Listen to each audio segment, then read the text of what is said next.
Hello, and welcome back to Infidelity Tales Lab. We're grateful for each view and comment. Tell us, from which country or city are you watching today?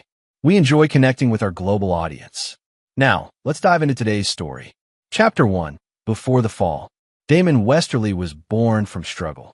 The son of a steelworker in Pittsburgh, he clawed his way out of poverty through sheer determination and an uncanny ability to see opportunities where others saw nothing.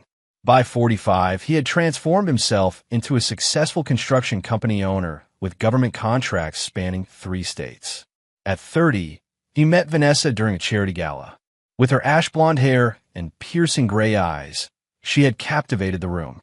The daughter of a middle-class accountant, Vanessa Crawford had aspirations far beyond her upbringing. She saw in Damon what many women saw: ambition, drive, and the promise of security.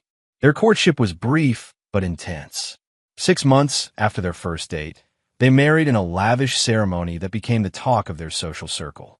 2 years later, Olivia was born, a beautiful girl with her mother's striking features and, as Damon would later discover, her calculating nature. For 15 years, Damon built an empire while Vanessa crafted the perfect image of a devoted wife and mother. They lived in an elegant, historic home in an exclusive neighborhood, attended the right events, and donated to the right causes. On the surface, they were the epitome of American success. Behind closed doors, cracks had begun forming years earlier. Damon noticed the way Vanessa's eyes would glaze over when he spoke about his business challenges. He saw how she became increasingly obsessed with maintaining appearances, spending exorbitant amounts on designer clothes and luxury vacations. He observed how she molded Olivia in her image, teaching their daughter that image was everything and that people were merely stepping stones to what you wanted. People are assets or obstacles, Liv, he once overheard Vanessa telling their 13-year-old daughter. Learn to use the assets and remove the obstacles. Despite the growing distance, Damon remained devoted to his family. He believed that providing financial security was his primary responsibility. He worked longer hours, took on riskier projects, and pushed himself relentlessly. 6 months before the accident, Damon noticed peculiar changes in his household. Vanessa had begun attending a new fitness class 3 times a week with religious dedication. She bought new lingerie that he never saw her wear. Their already infrequent intimate life dwindled to nothing. Olivia, now 17, grew increasingly distant and disrespectful. Once daddy's little girl, she now regarded him with barely concealed contempt, mimicking her mother's dismissive attitude toward him. "When are you leaving for Chicago?" Vanessa asked one evening, not looking up from her phone. "Tuesday. The lakefront project needs my personal attention," Damon replied, studying his wife's face for any reaction. "How long this time?" 3 days, maybe 4. She nodded absently, still scrolling through her phone. "Olivia, and I might drive up to the lake house while you're gone, for some mother-daughter time." Something in her tone made Damon uneasy. He considered hiring a private investigator, but dismissed the idea. He trusted Vanessa, or at least, he wanted to believe he could. That same night, while searching for a misplaced document, Damon found a crumpled receipt in Vanessa's coat pocket, a weekend stay at a boutique hotel downtown from 3 weeks earlier, when she had supposedly been visiting her sister in Cleveland. The reservation was for 2. 2 days later, he discovered a text message on Olivia's phone that she had inadvertently left on the kitchen counter. "Mom says we need to figure out what to do about Dad. She says Pierce thinks waiting any longer is risky." Damon didn't confront them. Instead, he began quietly investigating. He learned that Pierce Harrington was a private wealth manager at Vanessa's bank, a man 15 years younger than Damon with a reputation for specializing in wealthy female clients. A man who had apparently been managing more than just Vanessa's investment portfolio for the past 8 months. What truly cut Damon was discovering that Olivia not only knew about the affair, but had been actively helping cover for her mother, serving as lookout and alibi. As the Chicago trip approached, Damon realized he needed to make a decision. Divorce seemed inevitable, but he wanted to understand the full scope of the betrayal first. He decided to confront Vanessa after returning from Chicago, once he had figured out how to protect himself legally. What Damon couldn't know was that Chicago would change everything, just not in the way anyone expected. Chapter 2. The Accident.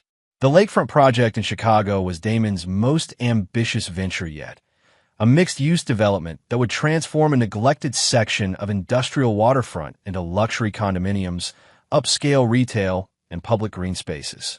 The project had faced numerous regulatory hurdles, but Damon had finally secured the necessary permits. This trip was meant to finalize details with investors and the construction team. Rain lashed against the windows of the conference room as Damon concluded his presentation to the investment group. Outside, Lake Michigan churned angrily under dark skies. "Gentlemen, I believe we've covered everything," Damon said, collecting his documents. "Construction begins next month." Bradford Klein, the lead investor, extended his hand. "Westerly, you've pulled off a miracle here. Not many could have navigated those zoning issues. That's why you hired me," Damon replied with a confident smile. "I'll see you at the groundbreaking." Thunder cracked overhead as Damon exited the building. He checked his phone. 3 missed calls from Vanessa and a text. "Call me ASAP. Important." He ignored it. Whatever game she was playing could wait. He had just secured his company's future for the next 5 years. The rain intensified as Damon drove his rental car toward his hotel. Distracted by thoughts of Vanessa's betrayal, he failed to notice the semi-truck hydroplaning until it was too late. The massive vehicle slammed into the driver's side of his car, sending it spinning across 3 lanes of traffic before crashing into the concrete barrier. Damon remembered fragments, shattering glass, crushing metal, searing pain, then darkness. He woke 3 days later in Northwestern Memorial Hospital. The damage was extensive: a shattered left femur, fractured pelvis, 3 broken ribs, punctured lung, and a concussion. The doctors told him recovery would be long and arduous. Physical therapy might restore most functionality, but he would likely walk with a permanent limp and experience chronic pain.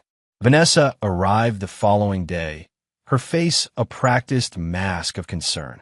Olivia trailed behind, visibly uncomfortable. "Oh, Damon." Vanessa's voice carried the right notes of worry, but her eyes remained cold. "The doctors say you'll need extensive rehabilitation. I've been researching facilities." What Vanessa didn't mention was that she'd spent hours on the phone with peers discussing how this development affected their plans. The accident had accelerated their timeline. Over the next week, as Damon drifted in and out of consciousness through a haze of pain medication, Vanessa was busy. She contacted their lawyer, gained temporary power of attorney, and began exploring options for Damon's care, all while systematically transferring funds from their joint accounts to private ones she had established months earlier. By the time Damon was lucid enough to understand his circumstances, Vanessa had already arranged for his discharge and temporary placement in a rehabilitation facility outside their hometown. "It's for the best," she insisted. "You need specialized care, and I need to manage things at home." Damon, still disoriented from medication and trauma, acquiesced. He didn't yet have the strength to confront her betrayal. The day of his discharge, Vanessa and Olivia arrived with a small suitcase of clothes and essentials. The atmosphere was tense as a nurse wheeled Damon to Vanessa's SUV. He required assistance to stand, and the brief transfer from wheelchair to vehicle left him sweating and trembling from exertion. "I can't believe how helpless you are," Olivia muttered, not quite under her breath. Vanessa shot her daughter a warning glance, but there was no real reproach in it. As they drove, Damon noticed they weren't heading toward the interstate that would take them to the rehabilitation center. Instead, they were traveling deeper into rural Illinois. "Where are we going?" he asked, fighting through pain medication fog. "We need to make a quick stop," Vanessa replied, exchanging a look with Olivia in the rearview mirror. "I need coffee for the drive." Damon's instincts, dulled by trauma and drugs, but still functioning, told him something was very wrong. He remained silent, conserving energy and clearing his mind as best he could. They were about to make their move, and he needed to be ready. Chapter 3. Abandoned. They pulled into a roadside diner called May's Place just after noon. The establishment sat isolated among cornfields, the nearest town visible only as a distant cluster of buildings on the horizon. A handful of trucks and cars dotted the gravel parking lot. "I'll get us some lunch to go," Vanessa announced, her voice unnaturally bright. "Olivia, help your father inside. You should use the restroom before a long drive." The effort to exit the vehicle was excruciating. Damon leaned heavily on the temporary cane the hospital had provided, his breath coming in short gasps as pain radiated through his pelvis and leg. Olivia stood nearby, not offering assistance, her expression a mixture of disgust and impatience. Inside, the diner was sparsely populated, a few truckers at the counter, an elderly couple in a booth, and a family with young children near the windows. Damon lowered himself carefully into a booth while Olivia stood awkwardly beside him. "I'll get Mom," she said, turning toward the door. "Wait," Damon called, his voice stronger than it had been in days. "Sit down, Olivia." Perhaps it was the unfamiliar authority in his tone, but she hesitated, then slid into the seat across from him. "How long has your mother been sleeping with Pierce Harrington?" he asked quietly. Color drained from Olivia's face. "I don't know what you're talking about." "Don't lie to me." "Not now." His eyes, clear despite the medication, bored into hers. "You've been helping her hide it." Olivia's shock quickly transformed into defiance. "So what if I have? You were never there anyway. Always working, always gone. I was building a future for us." She laughed, a harsh sound too bitter for a 17-year-old. "No, you were building a future for yourself. Mom and I were just accessories." Vanessa approached the table, having overheard the last exchange. Her practiced smile evaporated. "Well, this is unfortunate timing," she said, placing her purse on the table. "We had planned to have this conversation somewhere more private." "What conversation?" Damon asked, though he already knew. Vanessa slid into the booth beside Olivia, creating a united front against him. "This isn't working, Damon. It hasn't been for years. I met someone who appreciates me, who sees me as more than just the pretty wife at company functions. Pierce Harrington." Damon's voice was flat. Vanessa didn't bother denying it. "Pierce understands me. We connect intellectually, emotionally." She paused physically, "In ways you and I never did. And you decided that while I was recovering from near-fatal injuries was the perfect time to tell me?" "Actually," Vanessa's voice hardened, "we've decided it's over. Pierce and I are starting a new life together. Olivia will be coming with me, of course." "Of course," Damon echoed, a strange calm settling over him. "And what's your plan for me?" Mother and daughter exchanged glances. Olivia spoke first, her young face twisted with cruelty learned from her mother. "We don't need a cripple holding us back," she said, the words striking like physical blows. "You're useless now. You'll never be the same. Pierce says your company will probably fail with you in this condition." Damon stared at his daughter, barely recognizing the child he had once adored. "And you're okay with this? With abandoning your father?" "You're not my real father anyway," Olivia spat. The revelation hit Damon like another car crash. He turned to Vanessa, who shrugged. "Did you really think she was yours? Look at her, Damon. She looks nothing like you. I was already pregnant when we met. I needed stability, a good provider. You were convenient." The pieces fell into place. Why Vanessa had pushed for marriage so quickly. Why Olivia had always felt somewhat distant despite his efforts. 17 years of lies. Vanessa stood abruptly. "We need to go. Pierce is waiting." "You're just going to leave me here?" Damon asked, his voice eerily calm despite the storm raging inside him. "Your wallet and phone are in your bag," Vanessa said, already moving toward the door. "There's enough cash for a cab. Figure it out, Damon. You were always good at solving problems." As they walked away, Olivia turned back with a smirk. "Bye, Dad. Don't call us. We'll call you." "Or not." They left, laughing together as they climbed into the SUV. Through the window, Damon watched them open his suitcase, remove his wallet and phone, then toss the bag onto the gravel before driving away. The waitress, a woman in her 50s with kind eyes and a name tag reading May, approached his table. She had witnessed enough to understand what had happened. "Honey, are you all right?" she asked, concern evident in her weathered face.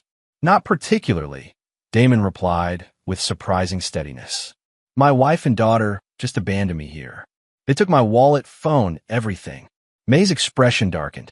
Some people ain't worth the air they breathe. Let me get you some coffee and make a call for you. Thank you, but I don't know who to call. I don't know anyone in this area. May studied him for a moment. You can use our phone. One call. Make it count. As May walked away, Damon sat perfectly still, the magnitude of the betrayal washing over him. 15 years of marriage. 17 years raising a child that wasn't his. His entire life had been built on lies. Most men would break under such revelations. But something different was happening within Damon Westerly. The pain and shock were transforming, crystallizing into something harder and colder.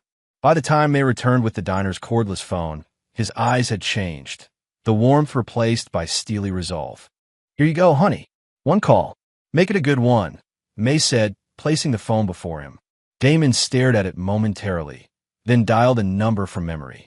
After 3 rings, a gruff voice answered. Sullivan. Ray, it's Damon Westerly. I need your help. A pause. Damon? Christ, I heard about the accident. You okay? No, Damon replied truthfully. I'm in trouble. I need extraction and resources. Like Sarajevo. Another pause, longer this time. That bad. Worse. Location. Damon looked to May. What's the address here? She told him, and he related to Ray. For hours, Ray replied. Hold tight. The call ended. Damon handed the phone back to May. Thank you. Your friend coming to get you? She asked. Yes. He'll be here in a few hours. May nodded, satisfied. Good. Coffee's on the house. You need anything else, you just holler. As May walked away, Damon's phone rang from the pocket of Vanessa's discarded purse, which she had left behind in her haste. Reaching for it, he saw Vanessa's name on the caller ID. He ignored it. Over the next hour, the phone rang repeatedly, 78 times in all. With each call, Damon's resolve strengthened. They had made their choice. Now he would make his. 4 hours later, a black SUV pulled into the diner's parking lot. 2 men in dark suits emerged. Ray Sullivan and another man Damon recognized as Mike Brenner. They entered the diner, immediately spotting Damon.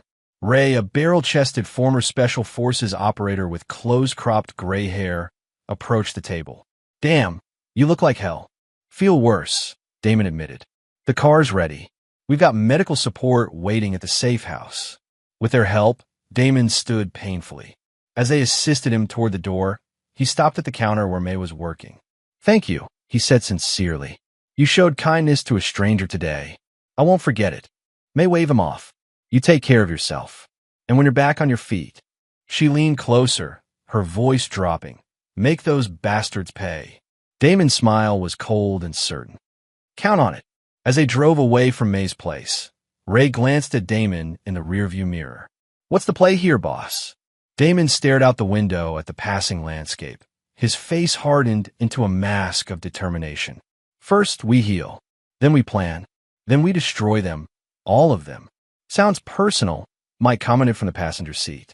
It is, Damon confirmed, his voice devoid of emotion. They thought they were dealing with the man I was. They're about to discover the man I've become. The SUV continued north, carrying Damon westerly toward a future very different from the one he had imagined, one in which mercy had no place. Chapter 4. Recovery and Revelation. The safe house was a secluded cabin nestled in northern Michigan's dense forest, accessible only by a winding dirt road that disappeared among towering pines. For 3 months, this isolated retreat became Damon's sanctuary and crucible. Ray Sullivan had prepared well. A retired military doctor named Carson arrived the day after Damon, bringing medical equipment and a physical therapy regimen that made hospital rehabilitation look like a spa treatment. The program was brutal but effective, designed for wounded operators who needed to return to the field quickly. This will hurt worse than the accident, Dr. Carson warned on the first day, his weathered face betraying no sympathy. But pain is information. Learn from it. Don't fear it. Damon embraced the pain. While his body slowly rebuilt itself, he focused on gathering information. Ray had assembled a small team, former military and intelligence professionals who had once worked with Damon during his little-known past. Before building his construction empire, Damon had served in military intelligence, then later as a private contractor specializing in problem-solving for government agencies that needed plausible deniability. It was during this period that he had saved Ray's life in Sarajevo, creating a debt that Ray had always promised to repay. "Your wife's been busy," Mike reported 2 weeks into Damon's recovery, laying photographs on the kitchen table. "She reported you missing 3 days after dropping you at the diner. Claimed you left the rehabilitation center against medical advice and disappeared." "Convenient," Damon murmured, examining the photos of Vanessa, speaking tearfully to police officers. "Very. She's playing the worried wife masterfully. Even offered a $50,000 reward for information. Using my money, no doubt." Mike nodded. "She gained full access to your accounts through the power of attorney you signed in the hospital. She's drained about $3 million so far. Would have been more, but your business accounts require secondary authorization." "Lloyd wouldn't have signed off on those transfers," Damon said, referring to his longtime CFO and friend. "He knows all financial decisions go through him if I'm incapacitated. Smart precaution. But your wife tried an end run. Claimed Lloyd was obstructing access to needed funds during a family crisis." Mike slid another photo across the table. Pierce Harrington in a restaurant with a man Damon recognized as Judge Wilson from the county court.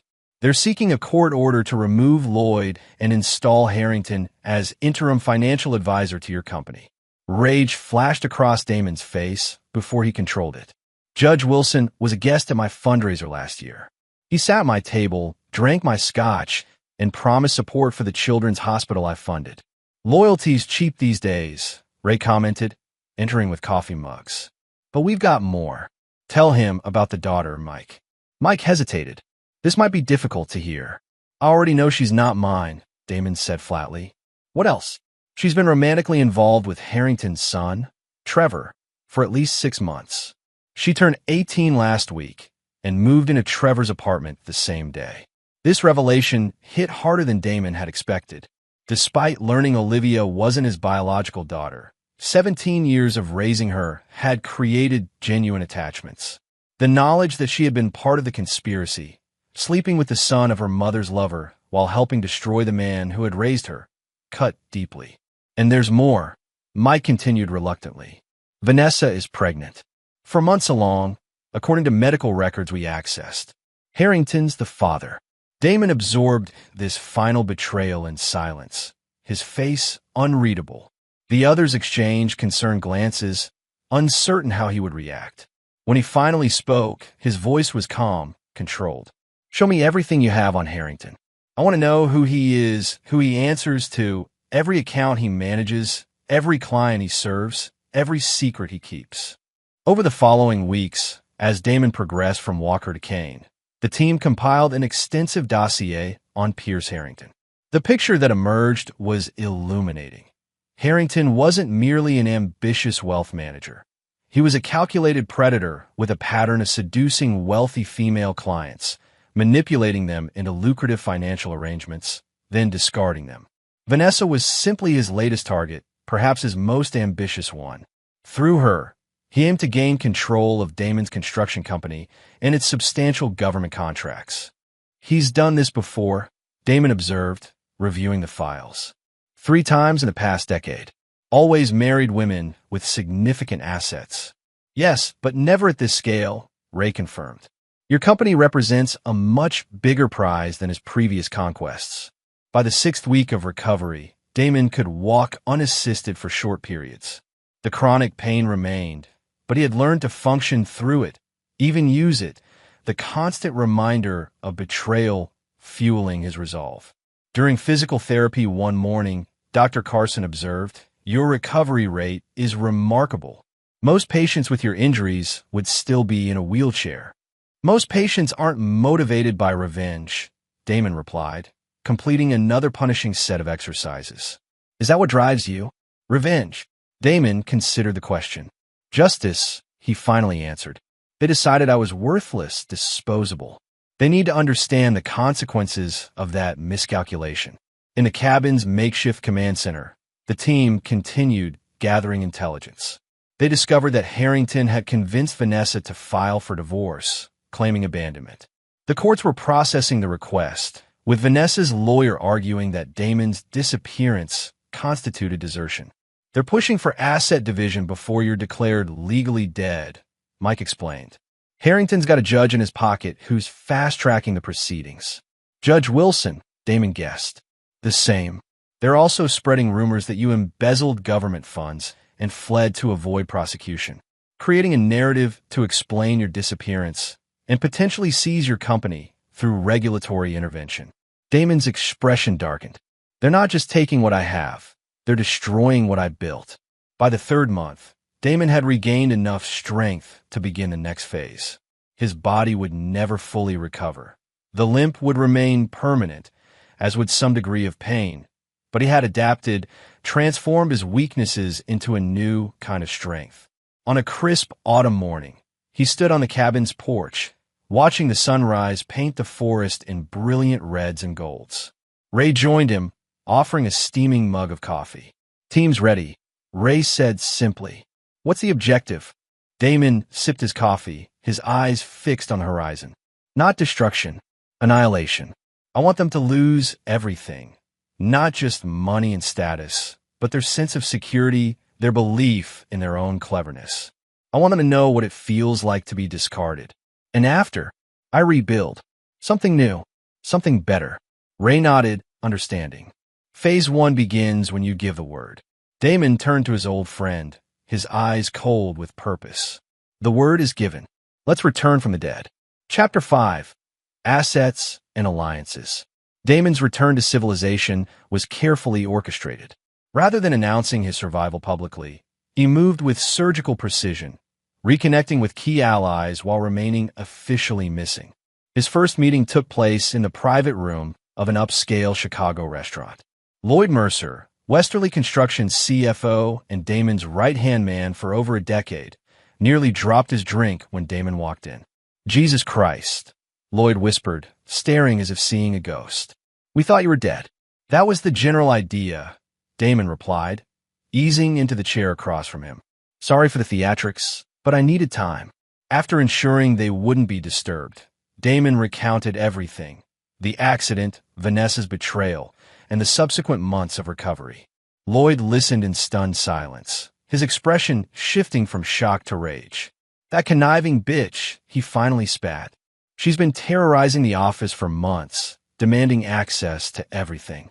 When I refused, she sicked her lawyers on me. They're trying to force me out. I know. You did well holding them off." Lloyd ran a hand through his thinning hair. "It wasn't just loyalty, Damon. Something about Harrington didn't add up. I had our security team run a background check after their second visit. And his credentials are impeccable on the surface, but there are inconsistencies. Previous positions that can't be verified, references who don't seem to exist beyond paper trails. He's manufactured, Damon. Someone created Pierce Harrington." This new information aligned with what Damon's team had begun to suspect. Harrington wasn't merely a financial predator. He was possibly something more dangerous, a professional con man with connections and resources. "I need your help, Lloyd," Damon said, sliding a thumb drive across the table. "This contains new corporate documents establishing a shadow board.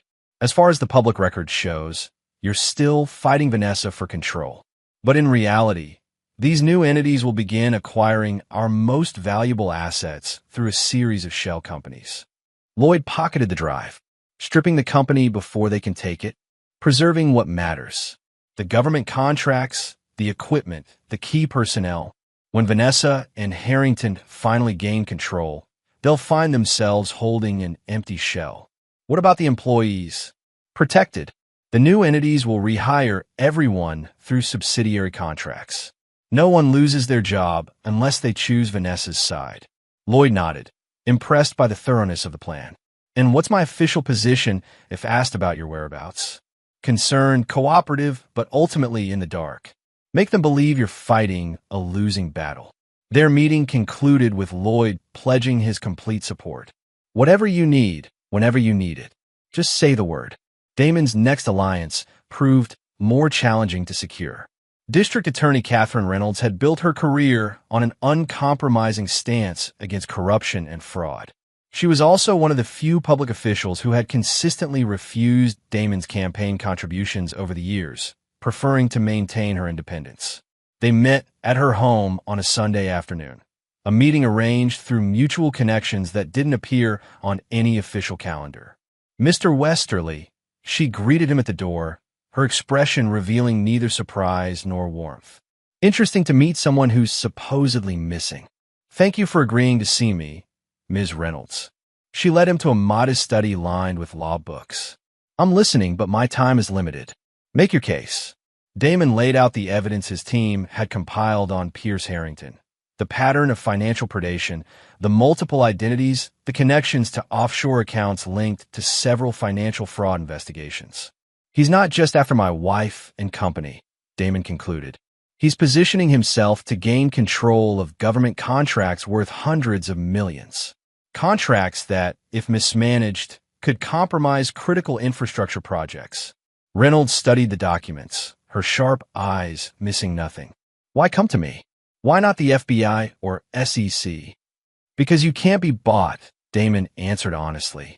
And because you understand that justice sometimes requires patience and strategy, not just enforcement. What exactly are you asking for? Not interference, just awareness. When the time comes, and it will, I want you to be ready to move on Harrington based on evidence, not on whatever narrative he constructs. Reynolds closed the file, her expression thoughtful. I don't condone vigilante justice, Mr. Westerly. I'm not asking you to. I'm providing information about potential financial crimes that fall within your jurisdiction. What you do with that information is entirely your prerogative. After a long moment, she nodded. I'll keep this on my radar. But understand this. If you break the law in your pursuit of justice, I won't hesitate to prosecute you as well. I would expect nothing less.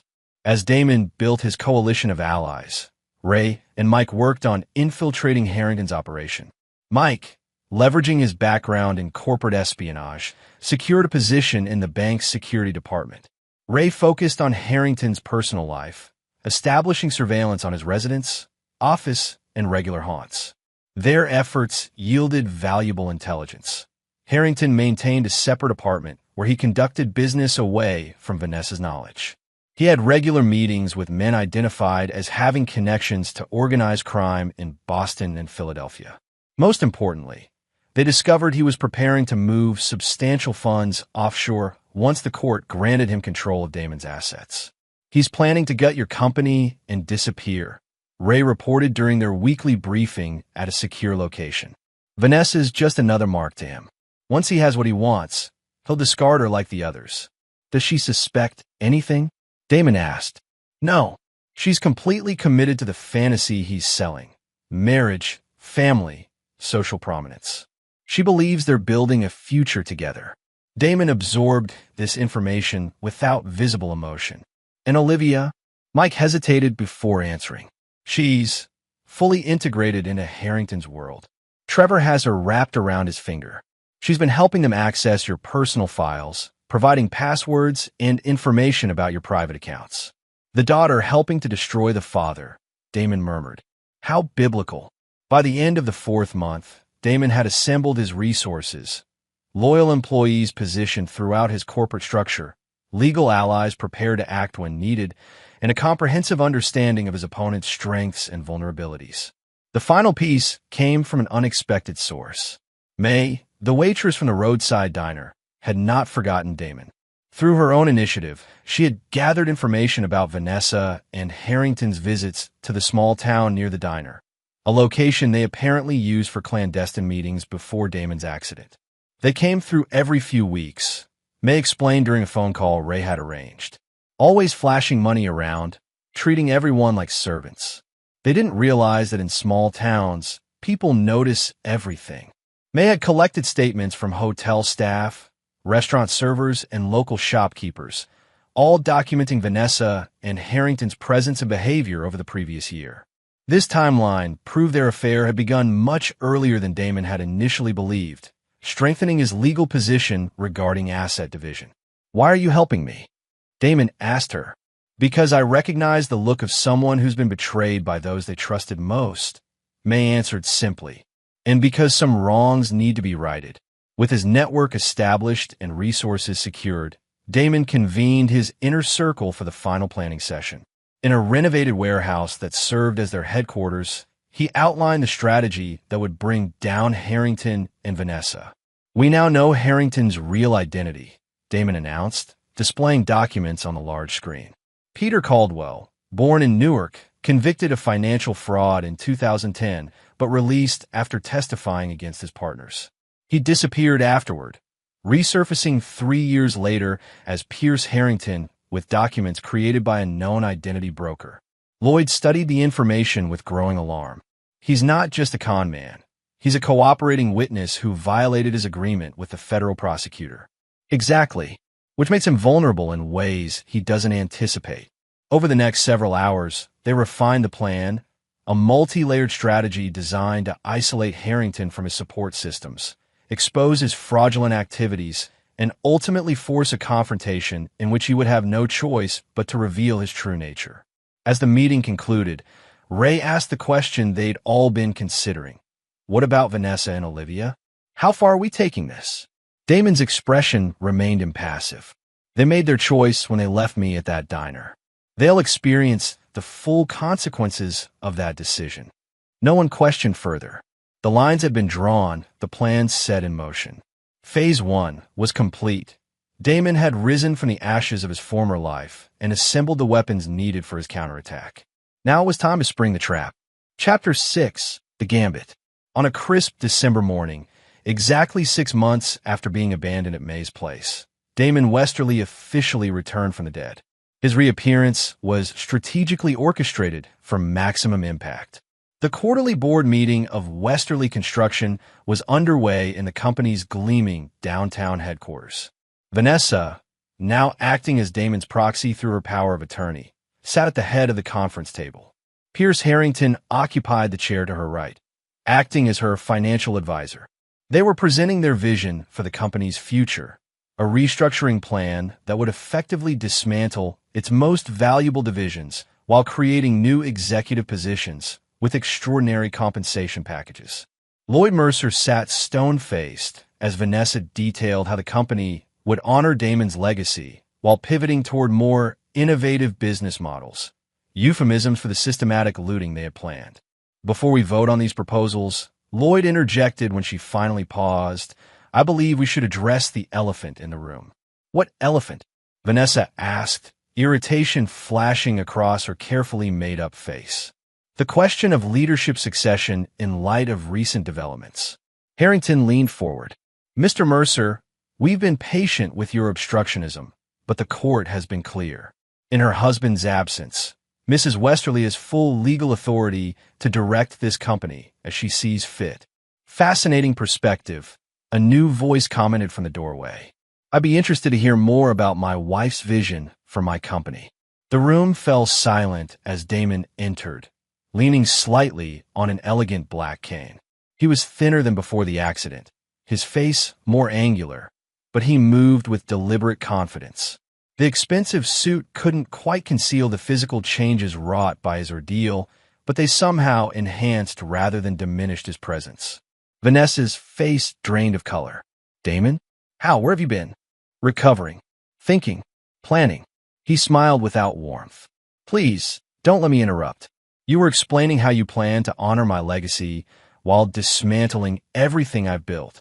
Harrington recovered first, rising to his feet with practiced charm.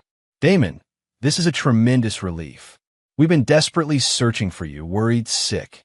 Spare me the performance, Mr. Harrington. Or should I call you Caldwell?" Peter Caldwell, federal informant, convicted fraudster. The name hit Harrington like a physical blow. He sank back in his chair, eyes darting toward the exits. Damon addressed the stunned board members. "Ladies and gentlemen, I apologize for my prolonged absence. As you can see, my recovery from the accident has been challenging. During this time, certain parties have attempted to use my temporary incapacitation for their personal gain." He activated the room's projection system with a remote, displaying documentation of Harrington's true identity and criminal history. This man is not a legitimate financial advisor. He is a convicted felon operating under a false identity, in violation of his federal cooperation agreement. He has systematically targeted wealthy women, including my wife, as part of an ongoing criminal enterprise. Vanessa found her voice, though it trembled slightly. These are ridiculous accusations. Pierce has been my rock during this terrible time. We've been trying to find you for months. Have you? Damon's voice was dangerously soft. 78 calls to my phone the day you left me at that diner. 78 increasingly desperate attempts to reach me after you realized what I'd done. Confusion crossed Vanessa's face. What are you talking about? What diner? Damon continued as if she hadn't spoken. You left so quickly you forgot your purse. The one containing the offshore account information. The one with the handwritten note from Judge Wilson assuring you he would fast-track the divorce and asset division. Understanding dawned on Vanessa's face, followed quickly by calculation. She straightened in her chair, switching tactics. Damon, you're not well. The accident, the trauma, you're confused. We should discuss this privately, as a family. Family? Damon's laugh held no humor. Like the family that called me a useless cripple? The family that drove away laughing after abandoning me, without phone, wallet, or transportation. That family. The board members watched in shock as the drama unfolded. Lloyd cleared his throat. Perhaps we should postpone this meeting to allow for... No, Damon cut him off. No more delays. This ends today. He turned back to the board. You have before you evidence of attempted corporate fraud. I am officially resuming my position as CEO, effective immediately. Security will escort Mr. Harrington from the premises. My wife is welcome to leave with him. Harrington stood abruptly. You can't do this. We have legal protections in place. The court has been fully briefed on your activities, Damon interrupted. District Attorney Reynolds is currently executing search warrants on your office, residence, and the apartment you maintain on Riverside Drive. The one my wife doesn't know about. Vanessa's head snapped toward Harrington. What apartment? Pierce. Ignoring her, Harrington addressed Damon directly, his charm replaced by cold calculation.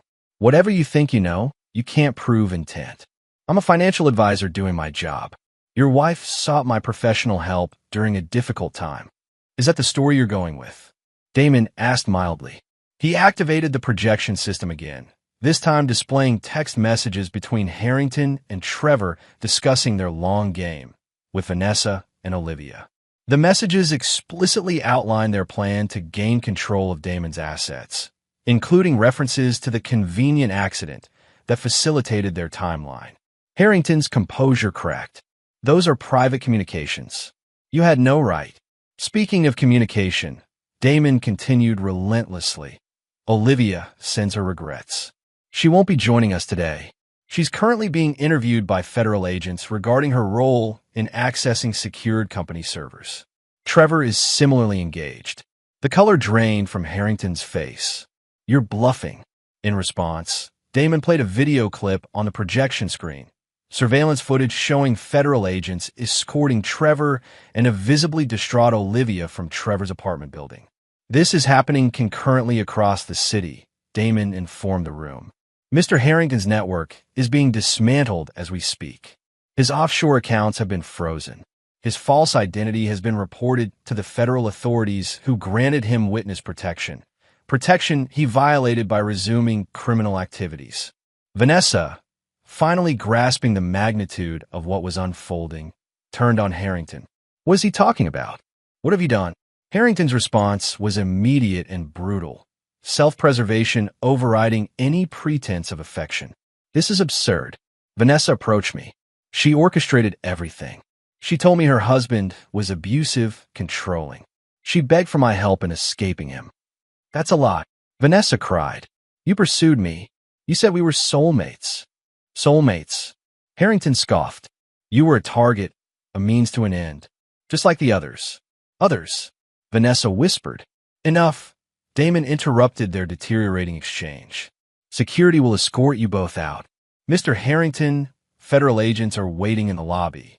Vanessa, you're free to leave, though I suggest consulting a lawyer immediately.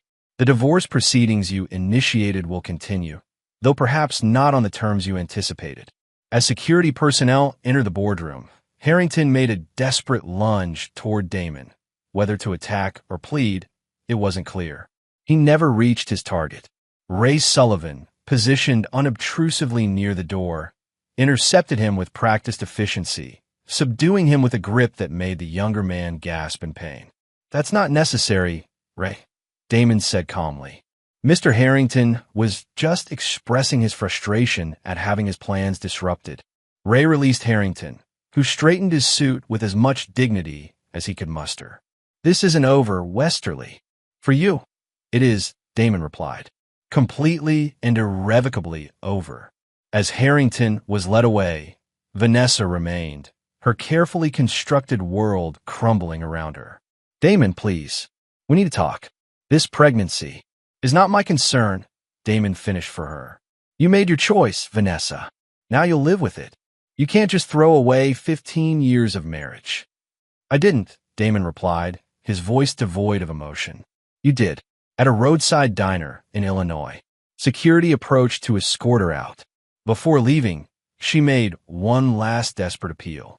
"What about Olivia? Whatever you think of me, she's still your daughter." "No," Damon said quietly. "She never was." After they were gone, Damon addressed the stunned board members. "I apologize for the drama. It was necessary to resolve this situation decisively. Now, shall we return to the actual business of this company?" For the next 2 hours, Damon methodically outlined his vision for Westerly Construction's future, the legitimate restructuring needed after his absence, the new projects on the horizon, the leadership changes that would strengthen rather than weaken the organization. The board, still reeling from the morning's events, unanimously approved his proposals. As the meeting concluded, Lloyd approached Damon privately. "That was quite a return. Theatrical, I know, but necessary. What happens now?" "With Vanessa, Harrington, all of it."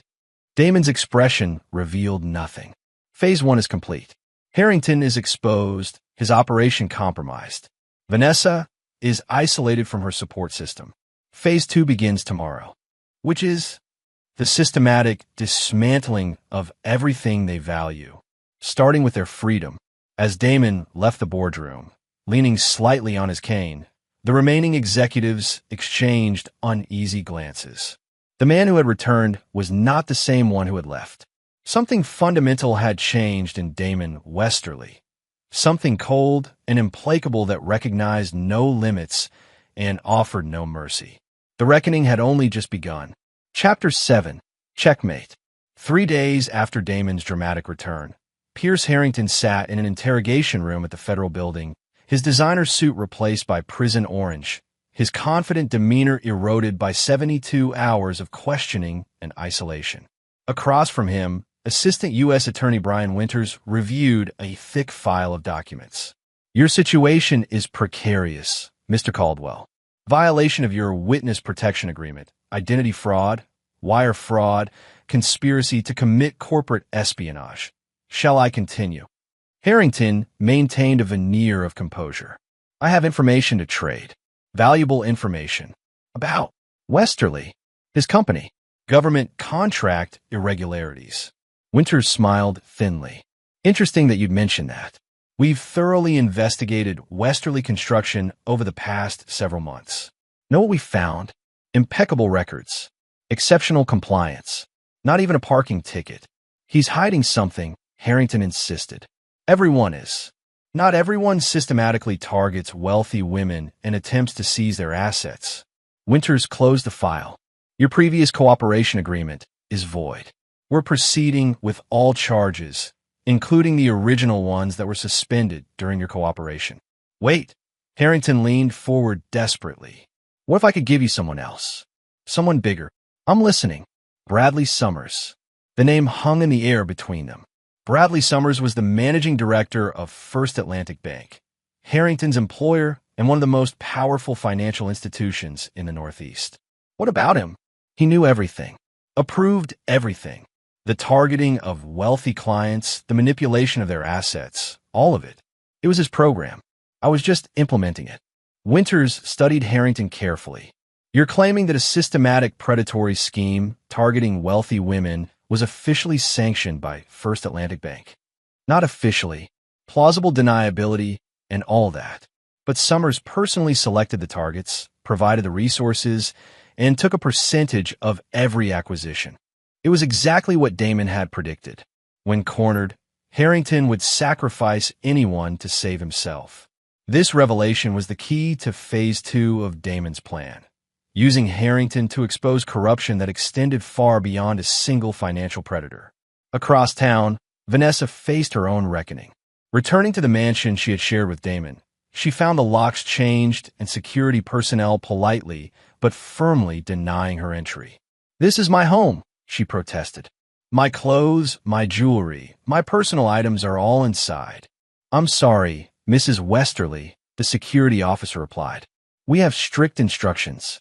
The property is under legal review pending divorce proceedings. You can contact Mr. Westerly's attorney to arrange for the retrieval of personal belongings." "This is ridiculous. I've lived here for 15 years. "Yes, ma'am. And there's a court order preventing access until ownership is legally determined."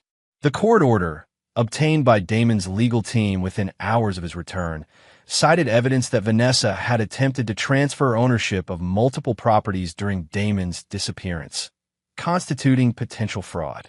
With nowhere else to go, Vanessa checked into a hotel using the credit card Harrington had given her. By evening, that card was declined. All of Harrington's accounts had been frozen as part of the federal investigation. Increasingly desperate, she called Olivia, only to have her call sent straight to voicemail. Unknown to Vanessa, Olivia was facing her own crisis. Released from federal questioning with stern warnings about potential charges related to unauthorized computer access, she had returned to Trevor's apartment to find him gone, along with all her possessions and the emergency cash she had hidden there. Trevor had made his choice with the same cold calculation his father had taught him. Once Olivia became a liability rather than an asset, he abandoned her without hesitation, taking anything of value she possessed. By nightfall, both Vanessa and Olivia were effectively homeless, penniless, and isolated, exactly as Damon had planned. The next morning, Damon met with District Attorney Reynolds in her office. "Thank you for seeing me on short notice. Your timing is impeccable, as always," she replied, gesturing for him to sit. "The Harrington, or should I say Caldwell, investigation has opened some interesting doors. I heard he's cooperating again." Enthusiastically.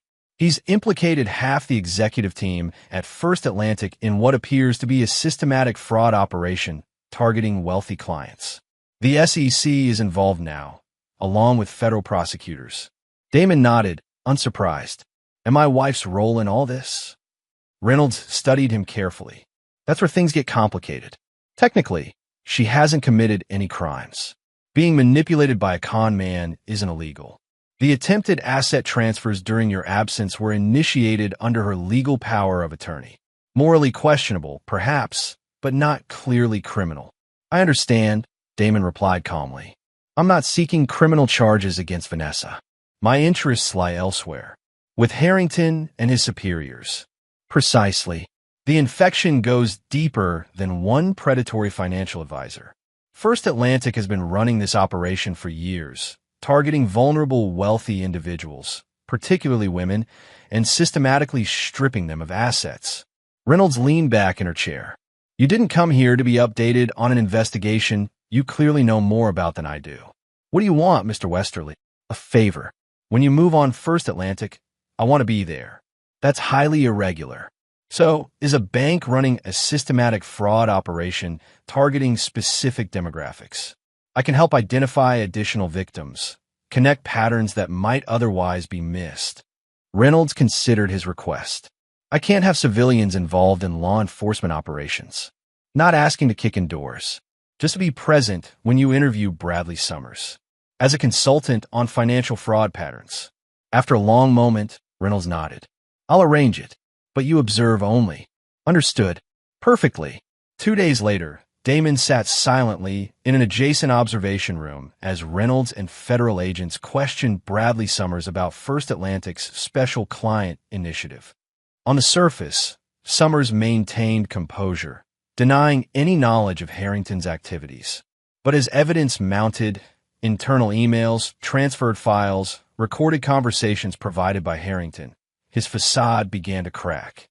The breaking point came when Reynolds presented a recorded conversation between Summers and Harrington discussing Vanessa specifically, referring to her as a premium acquisition target due to Damon's assets and her psychological vulnerability to flattery and attention. "She's perfect," Summers could be heard saying on the recording. "Vain, insecure despite the wealth, desperate for validation. Classic profile. How soon can you move her into position?" Watching through the one-way glass, Damon felt no satisfaction at this confirmation of what he already knew, that Vanessa had been deliberately targeted, manipulated by experts who recognized and exploited her weaknesses. It changed nothing about her choices or actions, but it did expand the scope of his vengeance beyond the immediate players. By the end of the week, First Atlantic Bank was under full regulatory investigation. 11 executives, including Summers, faced criminal charges. The bank's stock plummeted as news of the scandal broke, triggering a financial crisis that rippled through related institutions. Damon watched it unfold from his office, where Lloyd had just delivered the latest update. First Atlantic's collapse is triggering regulatory reviews at 3 other major banks, Lloyd reported. They're finding similar patterns: systematic targeting of wealthy individuals through personal relationships, staged romances, manufactured investment opportunities. "An industry-wide cancer," Damon observed, "that you've exposed. The financial press is calling it the biggest consumer fraud scandal since Madoff." Damon's expression remained impassive, and Harrington, singing like a canary.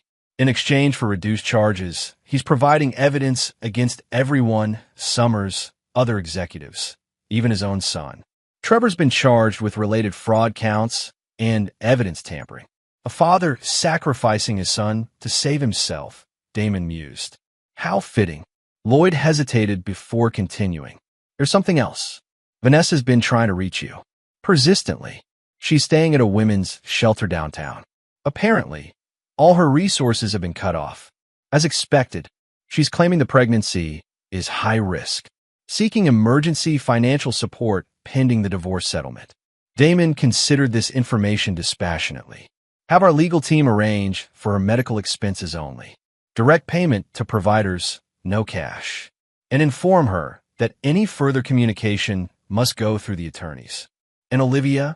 A flicker of something, not quite emotion, perhaps memory, crossed Damon's face before disappearing. She made her choice. Let her live with it.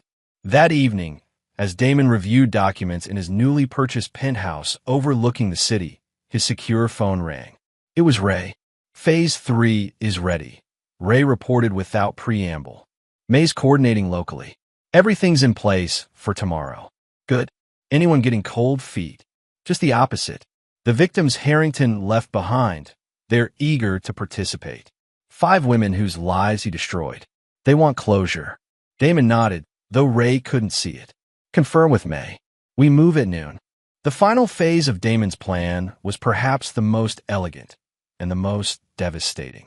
Having systematically stripped Harrington, Vanessa, and their accomplices of financial resources, social standing, and freedom, he now moved to deprive them of the last thing they valued: their narratives.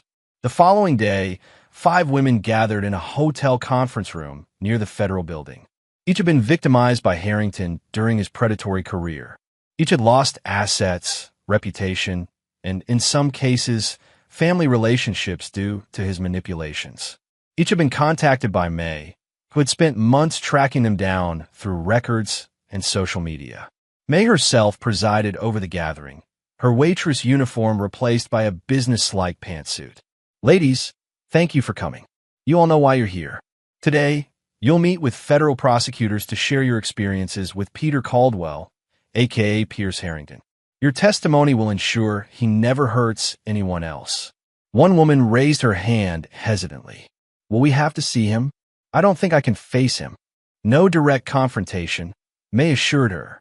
"Just recorded statements that become part of the case file. Mr. Westerly has arranged legal representation for each of you at no cost." On cue, Damon entered the room, leaning on his cane. The women fell silent, some recognizing him from news coverage of the unfolding scandal. "I won't take much of your time," he addressed them. "I simply wanted to thank you personally for your courage. Like you, my family was targeted by this man. Like you, I watched as someone I trusted was manipulated and turned against me." He paused, surveying the room. "But unlike Harrington's previous victims, I had resources and knowledge to fight back. Today, you're not just helping build a case against one man.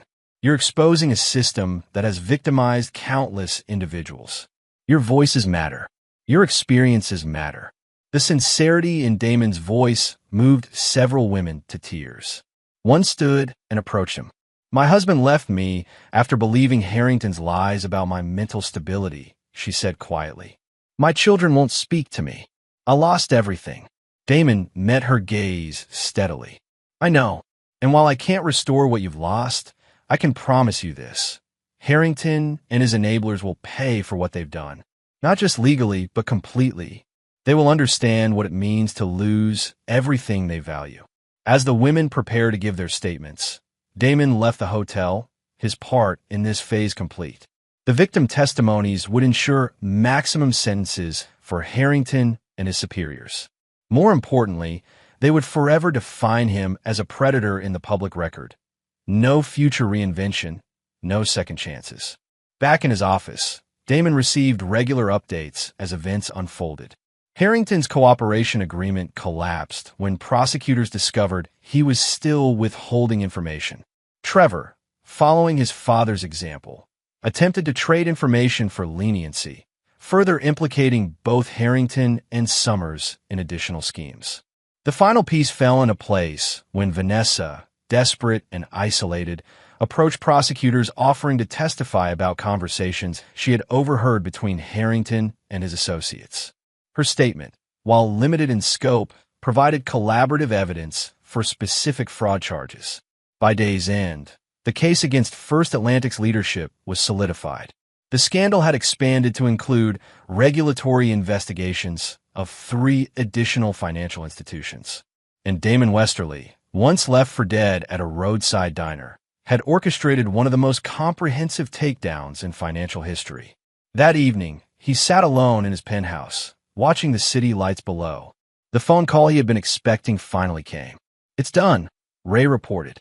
Harrington's plea deal collapsed. He's facing 25 to 30 years. Summers and 3 other executives took deals. They'll testify against the remaining holdouts. Trevor's looking at 5 to 10 for his role. And the women's testimonies entered into evidence. Harrington tried to have them excluded, but the judge denied the motion. Their statements are now part of the permanent record. Damon nodded, satisfied. "And our other matters?" "Vanessa's divorce filing is proceeding. Given the circumstances, her claims on your assets have been significantly reduced. The prenuptial agreement you had is being enforced despite her challenges.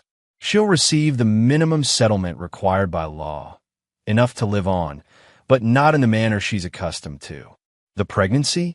Confirmed legitimate. Due in 5 months." Damon absorbed this information without visible reaction. "And Olivia?" Ray hesitated. "She's struggling.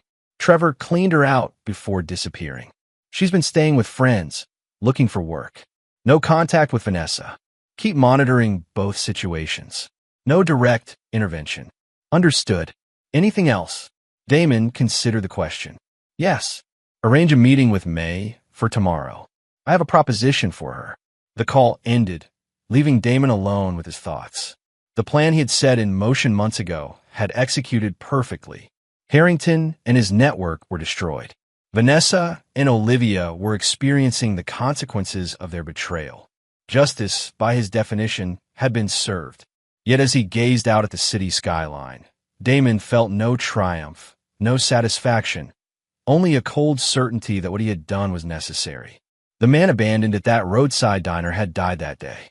The man who emerged was something else entirely. Someone who recognized betrayal as the only unforgivable sin and extracted its full price without hesitation or remorse. Tomorrow would bring new challenges, new opportunities. For now, Damon Westerly stood alone at the pinnacle he had reclaimed, master once again of all he surveyed, and utterly beyond the reach of mercy or regret. Chapter 8. Consequences. Spring arrived, painting the city with tentative color after the long winter. In a modest apartment across town, Vanessa Westerly, though she still used the name despite the nearly finalized divorce, attempted to assemble a crib she had purchased secondhand. At 7 months pregnant, the physical exertion left her breathless and frustrated. The apartment was a stark contrast to the mansion she had once presided over, a one-bedroom unit in a working-class neighborhood, furnished with items from discount stores and thrift shops. Gone were the designer clothes, luxury vehicles, and social invitations.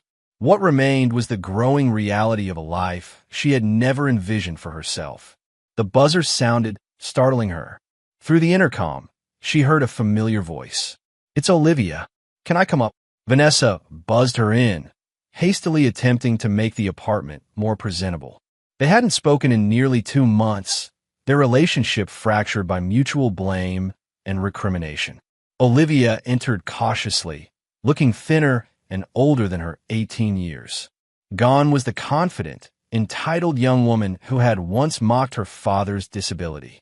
This Olivia moved with the wariness of someone who had learned harsh lessons about trust and consequence. "I brought these," she said, holding up a bag of baby clothes.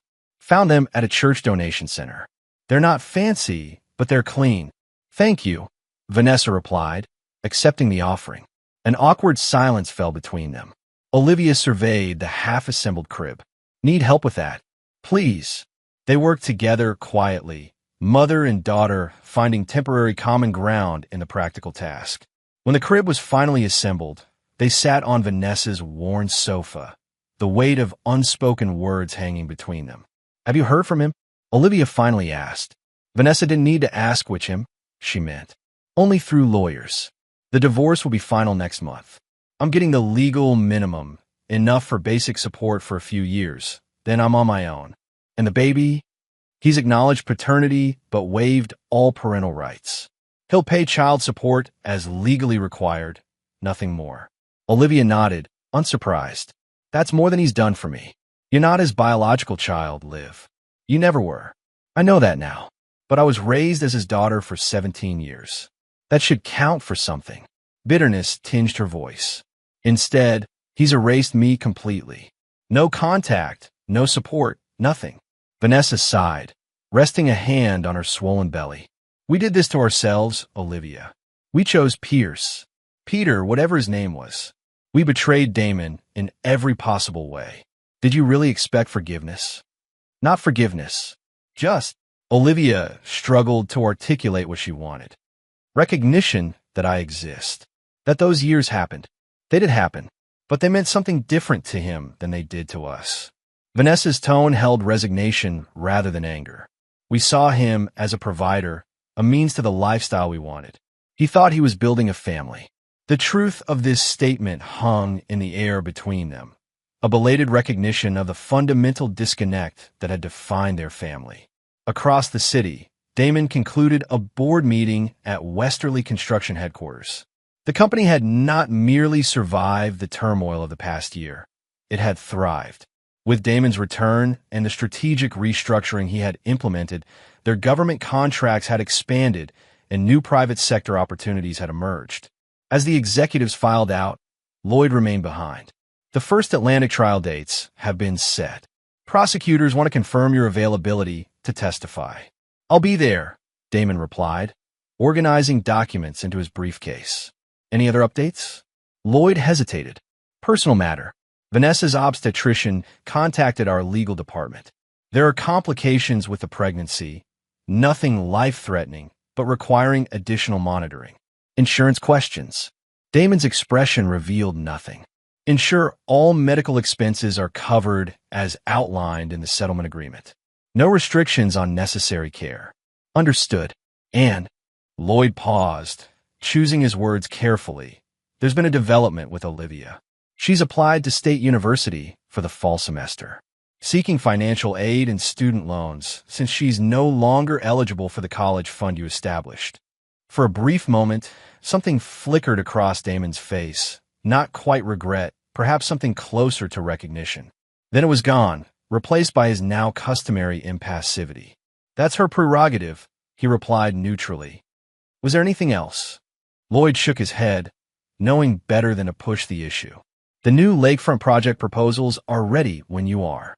After Lloyd departed, Damon remained at the conference table, gazing out at the city skyline. The First Atlantic scandal had expanded beyond anyone's expectations, revealing systemic fraud throughout several major financial institutions. Bradley Summers had accepted a plea deal, implicating higher executives in exchange for a reduced sentence. Harrington, having violated his cooperation agreement, faced the full weight of federal charges without mitigation. The professional satisfaction of this outcome was undeniable. Damon had not merely survived an attempt to destroy him. He had systematically dismantled the entire criminal enterprise that had targeted him and countless others.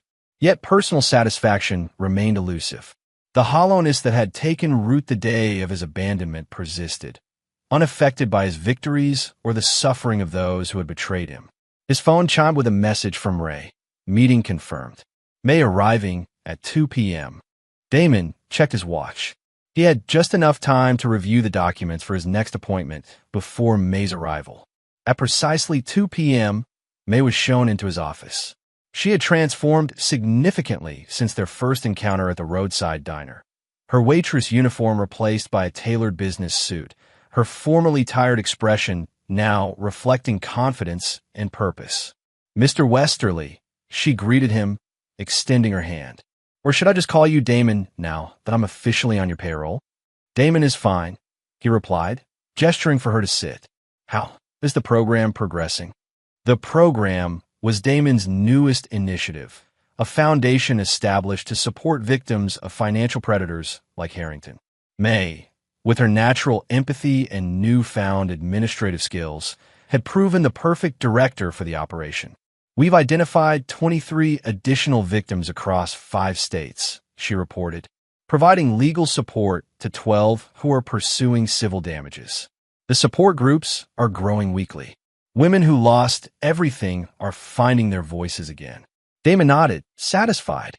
"And the educational outreach? Expanding. We've developed materials identifying warning signs of financial predation. 3 regional banks have adopted our training modules for their staff. It's making a difference." There was pride in May's voice, the pride of someone who had found meaningful purpose after years of routine work. Damon had recognized her potential that first day at the diner, seeing in her not just kindness but intelligence and determination that circumstances had never allowed her to fully express. "I have something new for you to consider," Damon said, sliding a folder across the desk. "A scholarship program for individuals affected by financial fraud. Educational opportunities for those who lost access to college funds or career training due to victimization." May reviewed the proposal, her expression thoughtful. "This is substantial funding. You're talking about full rides for dozens of students annually." "Yes, the foundation can absorb the cost. The question is implementation. Can you develop selection criteria and an application process?" "Of course," May answered confidently. "But may I ask what prompted this specific initiative?" Damon's expression revealed nothing. "It addresses an identified need. Nothing more." May studied him with the perceptiveness that had drawn him to hire her initially. "This wouldn't have anything to do with your daughter's college application, would it?" "Former daughter," Damon corrected automatically.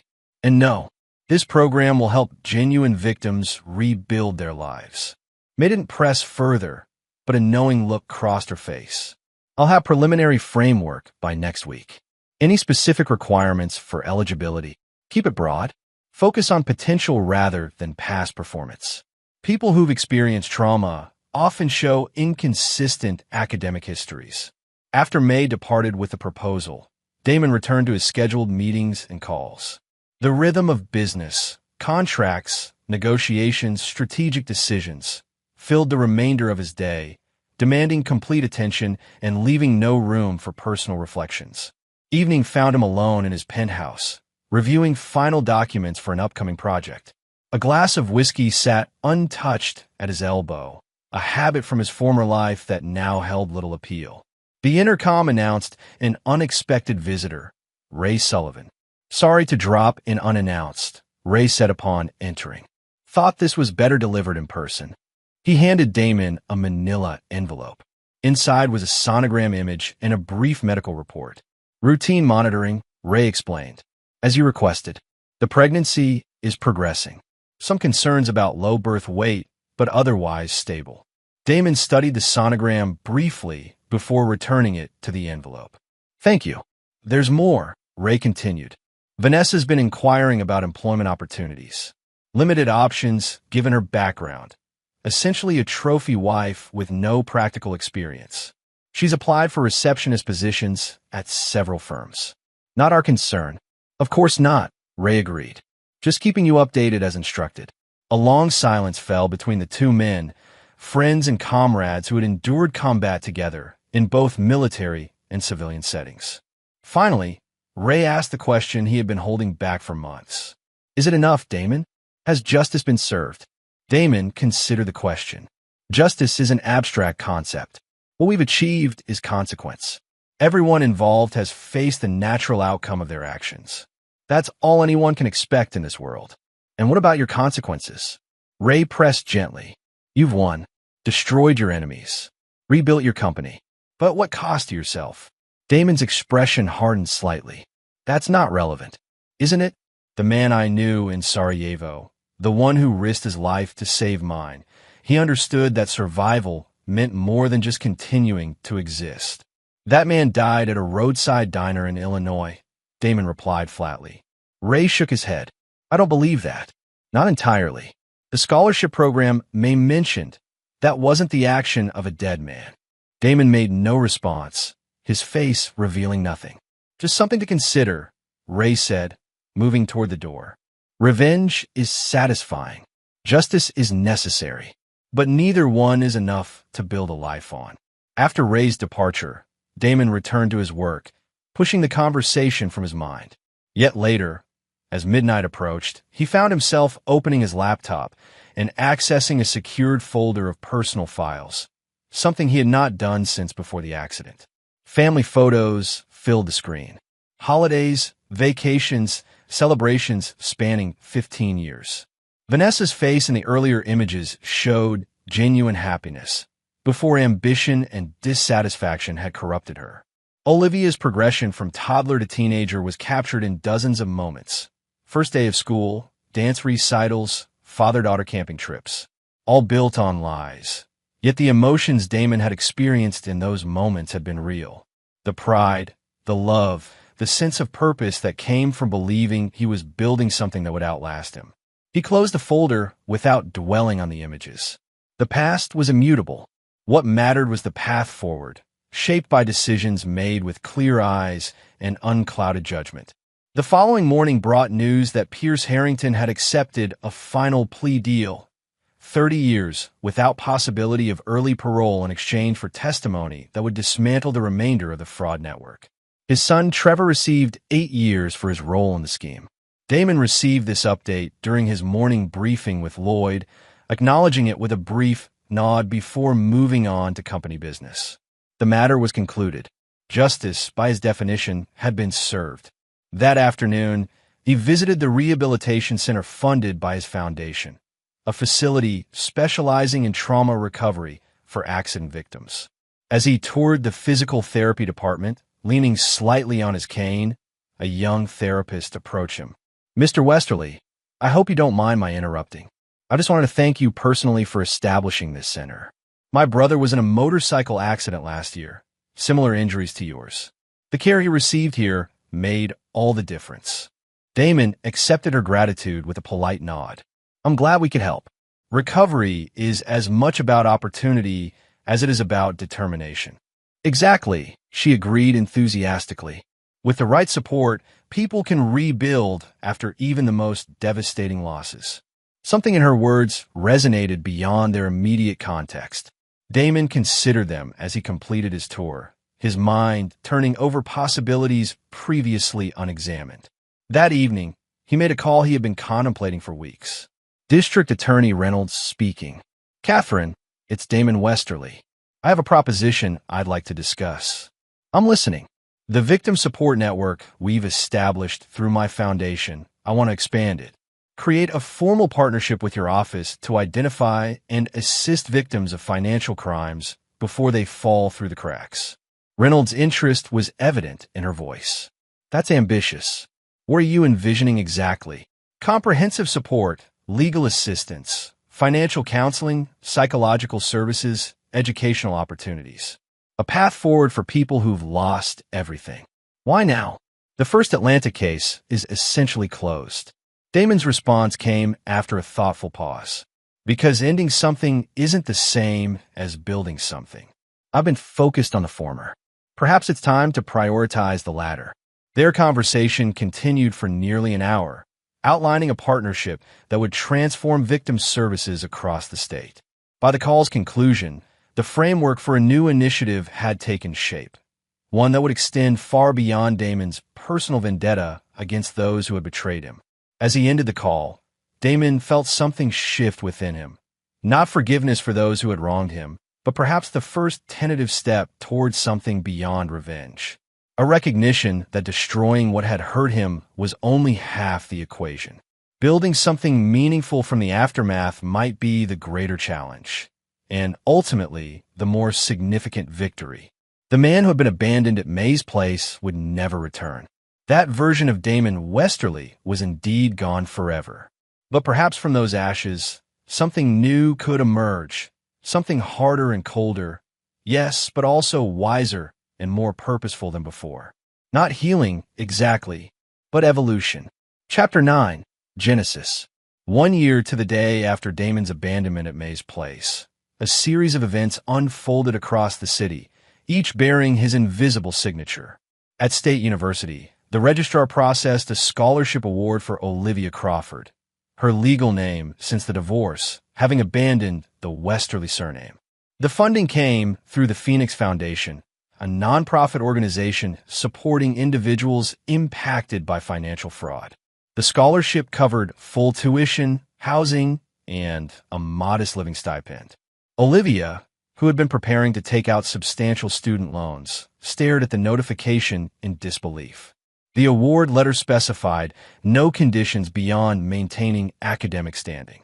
It made no reference to her past actions or family connections. It offered opportunity without forgiveness, a distinction that was not lost on her.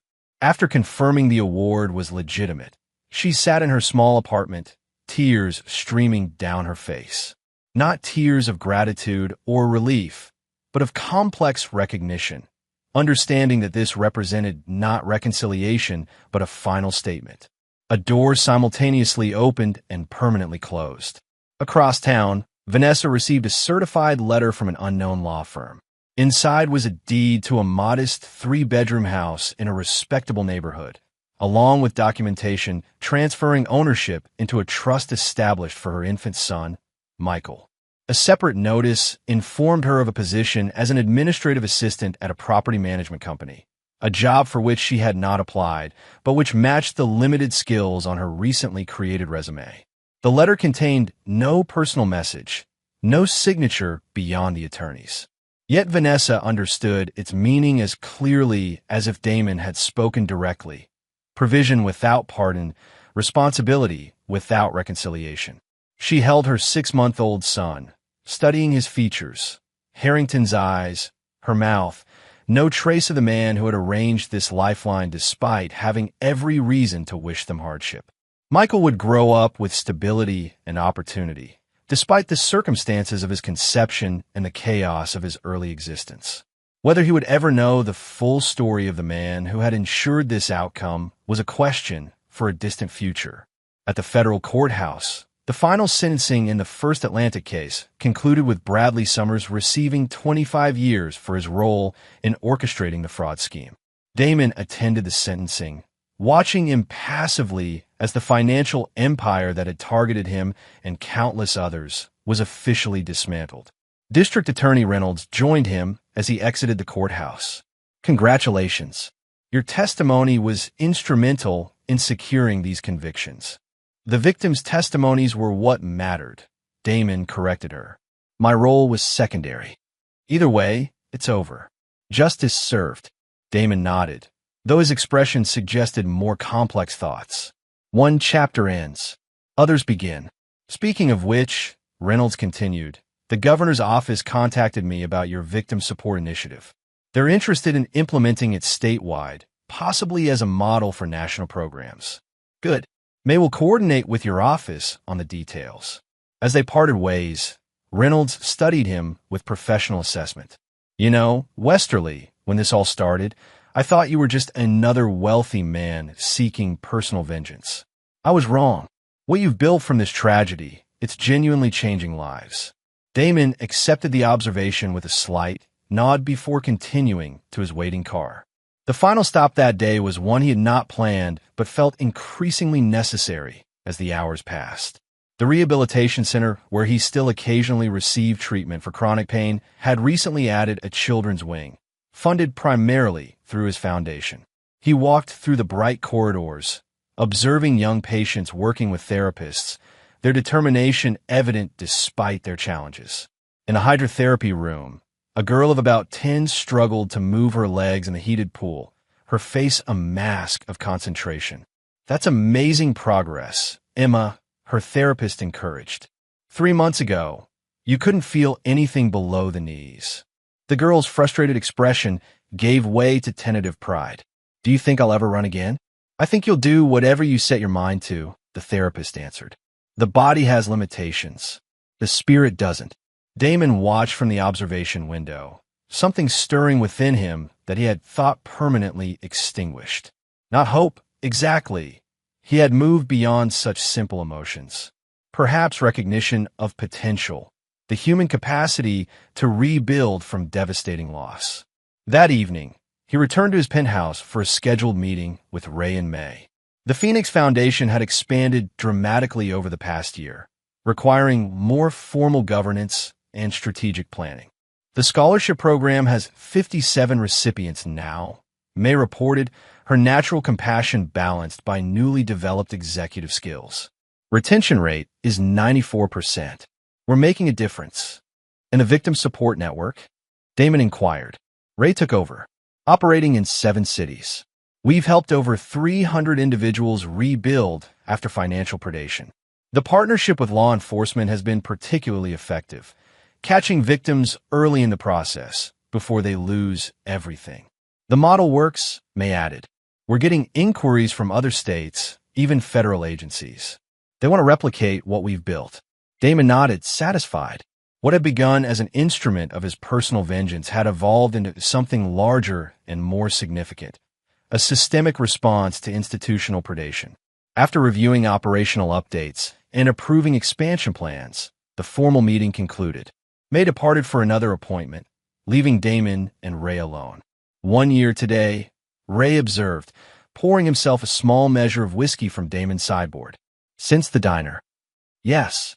Thinking about it, Damon moved to the floor-to-ceiling windows, gazing out at the city lights emerging as dusk fell. I was thinking about what died that day, and what survived. Ray waited, allowing his friend space to continue if he chose. The man who believed in family above all, he died, Damon finally said. The man who trusted without verification, who built his life around others' happiness, he's gone. And what survived? Purpose, clarity, the understanding that betrayal is inevitable but not definitive, that what matters is not what is taken from you, but what you build afterward. Ray studied him thoughtfully. The scholarship for Olivia, the trust for Vanessa's son, the job opportunity. Those weren't acts of a man defined solely by vengeance. They weren't acts of forgiveness either, Damon replied firmly. Merely recognition of responsibility. The choices they made don't erase the commitments I made, even if those commitments were based on lies. Fair enough. Ray set down his glass. And what about your own future? Beyond business, beyond the foundation. Personal connections. Relationships. Damon's expression revealed nothing. Some bridges can't be rebuilt once burned. Some transformations are permanent. Meaning I don't seek what I sought before. Family, trust, conventional connection. Those belong to a different man, a different life. And this life? What does it seek? Damon turned from the window, his face set with quiet determination. Impact. Legacy. Building systems that outlast individuals.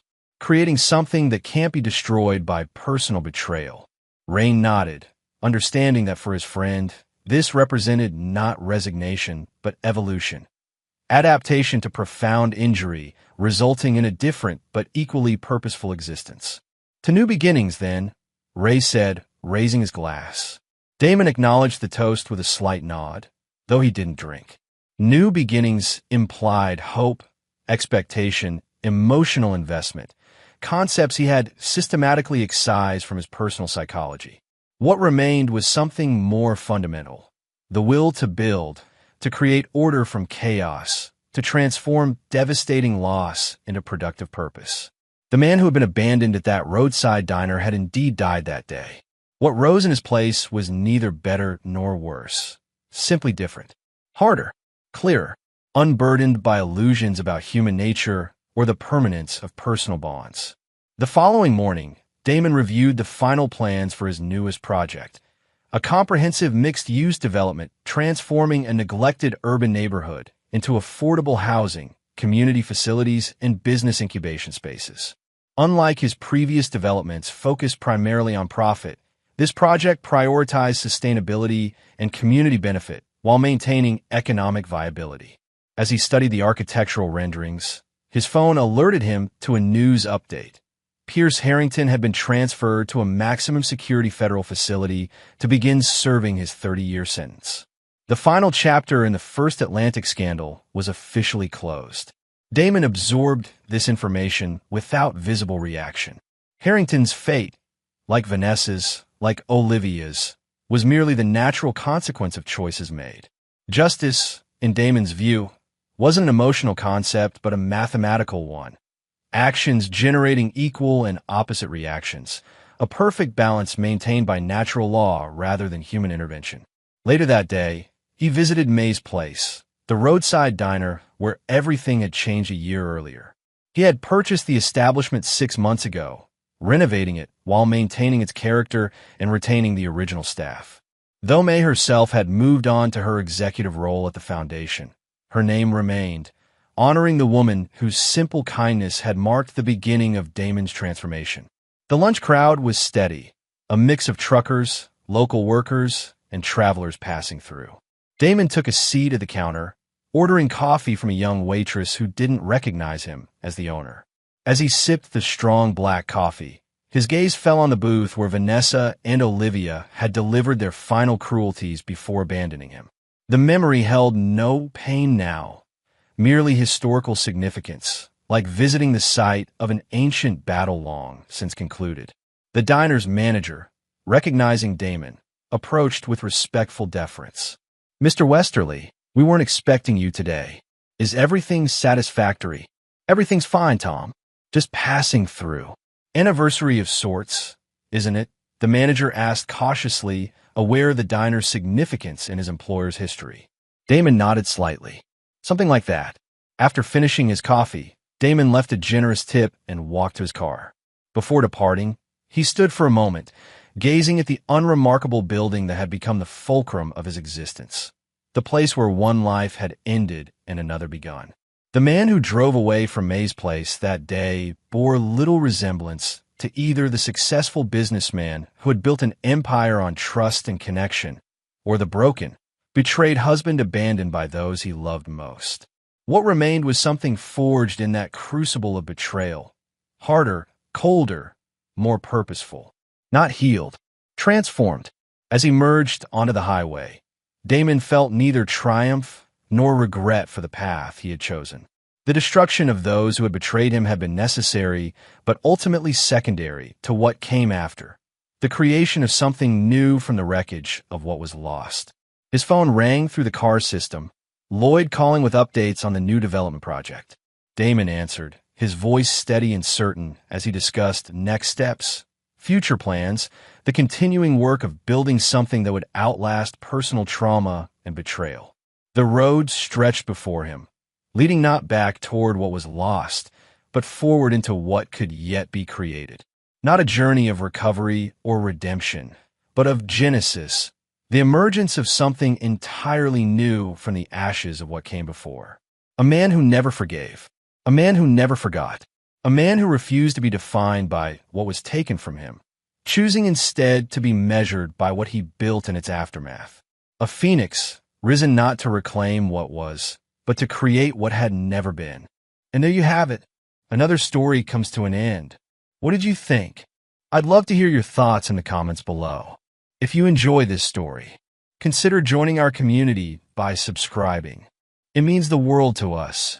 For more stories like this one, check out the recommended videos on screen. And I'll see you there.